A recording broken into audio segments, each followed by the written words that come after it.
In a village secured by the sounds of war, healing has just begun. This time not with the medicine, but with music and arts.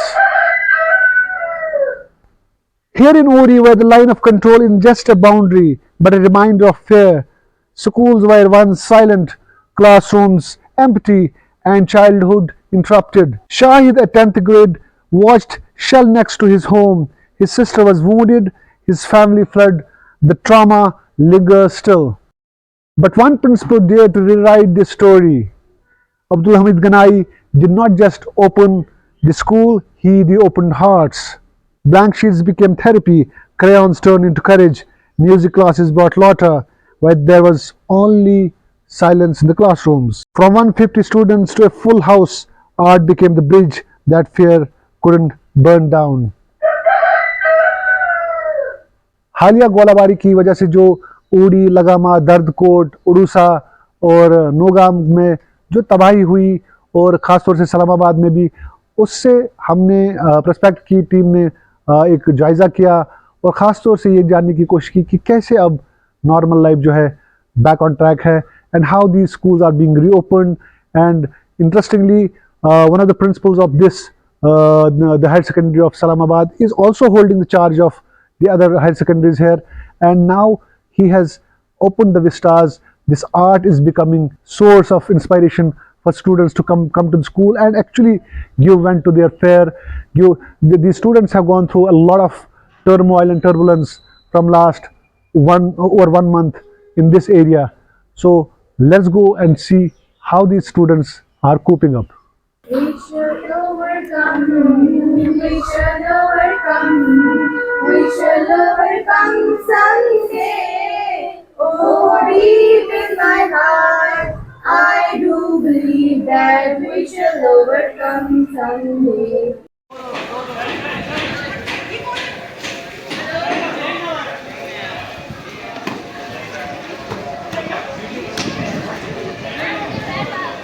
अभी जो वार हुआ, ये गोलाबारी हुई, उसके बाद क्या सूरत हाल है स्कूल्स में? सबसे पहले मैं अपना नाम आपको बताऊंगा. मेरा नाम अब्दुल हमीद गनाई है. मैं प्रिंसिपल इस वक्त इस्लामाबाद हायर सेकेंडरी, जैसा आप देख रहे हैं पीछे, ये मेरी हायर सेकेंडरी है. और इसके साथ साथ यहाँ जितनी भी उड़ी सेक्टर में हायर सेकेंडरीज है, गर्ल्स हायर सेकेंडरी उड़ी है, बॉयज़ हायर सेकेंडरी उड़ी है, सुल्तान की हायर सेकेंडरी है या नामला हायर सेकेंडरी है, ये सारी हायर सेकेंडरियाँ मैं खुद ही लुक आफ्टर करता हूँ. तो ये हालिया शेलिंग के बाद अब आहिस्ता आहिस्ता लाइन पटरी पर आ रही है, ज़िंदगी नॉर्मल हो रही है. बच्चे भी जैसा कि आप देख रहे हैं, बच्चे फिर से स्कूल आ रहे हैं, तो पढ़ाई फिर से शुरू हो गई है. लेकिन ऐसा है कि बच्चों में थोड़ा बहुत ये बॉर्डर एरिया है, बिल्कुल पाक ऑक्युपाइड कश्मीर के नज़दीक आखिरी है हायर सेकेंडरी है, इसके नज़दीक पड़ती है, तो थोड़ा बहुत खौफ बच्चों में है. लेकिन हम अपनी तरफ से लगे हुए हैं, कोशिश कर रहे हैं, बच्चों को मोटिवेट कर रहे हैं कि बच्चे फिर से अपनी पढ़ाई की तरफ ध्यान दें ताकि उनका मुस्तकबिल संवर जाए. हम इस कोशिश में लगे हैं और इंशाअल्लाह ताला इस प्रोसेस में हम कामयाब भी हो रहे हैं. तो बच्चों का जो आना जाना है आम रफ्ता है यहाँ स्कूल में, तो उसको आप कैसे देख रहे हैं, देश में कैसे कर रहे हैं? बच्चों का आना जाना जो यहाँ ये बॉर्डर एरिया है, यहाँ अक्सर बच्चे ज़्यादा ट्रांसपोर्ट जो है, ट्रांसपोर्ट फैसिलिटी इनके पास नहीं है. बच्चे अक्सर बेशतर पैदल ही आते हैं और ख़ासकर ये जंगल एरिया है, पहाड़ी एरिया है, पहाड़ी रास्ते हैं, तो ये हमारे बस की बात नहीं है. लेकिन फिर भी हम ये चीज़ें देखते हैं कि बच्चे जिस वक्त इनकी स्कूल टाइमिंग होती है तो हमारे जो लोकल टीचर होते हैं वो उस पर नज़र रखते हैं. आपके स्कूल में खास तौर से जितने भी आपके स्कूल आपके अंदर आते हैं, बहुत सारे ऐसे बच्चे हैं जो जिनके घर तबाह हो चुके हैं, जो इस शेलिंग का जो है विक्टिम हो चुके हैं. तो कुछ आपने ख़ास किया उनको वापस स्कूल राग़िब करने के लिए या उनको वेलकम करने के लिए? कोई ऐसा कदम आपने उठाया कि इनको आप वेलकम करें वापस स्कूल, ताकि वो खुशी खुशी वापस आए? बिल्कुल बिल्कुल, ऐसा नहीं कि बच्चे ही विक्टिम बन गए. हमारे कुछ मुलाजिम जो है, जैसे higher secondary girls higher secondary, boys higher secondary Uri जो है, वहाँ मेरी क्लास 4 तो जुबैदा है, उसका मकान भी पूरी तरह डिस्ट्रॉय हुआ है. इसी तरह कुछ बच्चों के मकान भी यहाँ डिस्ट्रॉय हुए हैं. लेकिन अब मॉर्निंग असेंबली जो होती है, मॉर्निंग असेंबली में हम अपनी तरफ से बच्चों को मोटिवेट करते हैं, कुछ क्वेश्चन उनको रखते हैं ताकि उनका जवाब देकर फिर हम उनको इनाम देते हैं नकदी के तौर पर, कुछ रुपया 100-200, ताकि बच्चे मोटिवेट हो जाते हैं फिर से अपनी पढ़ाई शुरू करने के लिए। और इसके बाद भी हमारे जो यहाँ स्टूडेंट है, जो हमारे बच्चे हैं, बहुत दूर दराज इलाकों से आते हैं, तो एक इनिशिएटिव हमने ये भी लिया है कि हमने आर्ट की तरफ इनको मोटिवेट किया है।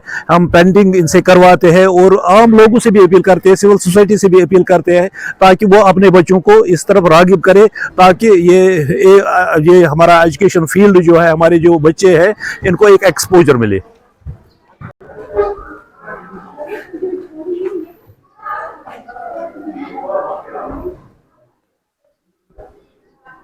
मेरा नाम शाहिद है, मैं इस्लामाबाद से ताल्लुक़ रखता हूँ, नौपरा इस्लामाबाद से। जिस टाइम गोलाबारी हुई तो मैं घर पे था, घर पे अंदर था, हमारा स्लैब वाला घर है उधर पे था। जिस टाइम गोलाबारी हुई तो हमारे साथ वाला एक घर था, चाचा का था, वो पूरा जल के राख हो गया, डैमेज हो गया, वो पूरा ख़त्म हो गया। तो हम उस टाइम जिस टाइम वो पड़ा तो हम वहाँ से भाग के चले गए, ऊपर जंगल की तरफ चले गए। तो उधर से सुबह 6 बजे के टाइम जिस टाइम गोलाबारी बंद हुई तो मैं उधर पे वहाँ पे सिविल डिफेंस के लोग आए, उन्होंने हमें बहुत अच्छी तरीके से मदद की। वहाँ से हमें कैरी किया, वहाँ से ले गए उड़ी हमें हॉस्पिटल में, वहाँ से मरहम पट्टी कराई। बहुत सारे हमारे वहाँ पे मेरी बहन थी और भी कज़न वगैरह थी, उनको वो जख्मी हो गए थे, उनको वहाँ से कैरी करके ले गए हॉस्पिटल। वापस आप स्कूल आ रहे हो तो कैसा आपको महसूस हो रहा है? बहुत अच्छा महसूस हो रहा है, लेकिन फिर भी हम डरते हैं। जिस टाइम रात आती है तो बहुत डरते हैं। डर अभी है? बिल्कुल। क्या नाम है आपका? सर जहांगीर अहमद। किस क्लास में पढ़ते हो? सर 6। तो स्कूल अब आ रहे हो आप सब, तो कैसा लग रहा है? सर अच्छा। डर तो नहीं लग रहा है? No sir. रुतबा। हाँ? रुतबा रुतबा किस क्लास में पढ़ते हो? 6। अच्छा 6 में पढ़ते हो। जी। तो ये जब गोलाबारी हुई थी आप कहाँ थे? हम श्रीनगर में। अच्छा, श्रीनगर में थे। जी। तो अभी वापस उड़ी स्कूल में आए हो तो डर तो नहीं लग रहा है? ठीक लग रहा है?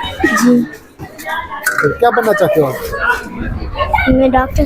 डॉक्टर बनना चाहते हो? क्यों डॉक्टर क्यों बनना चाहते हो?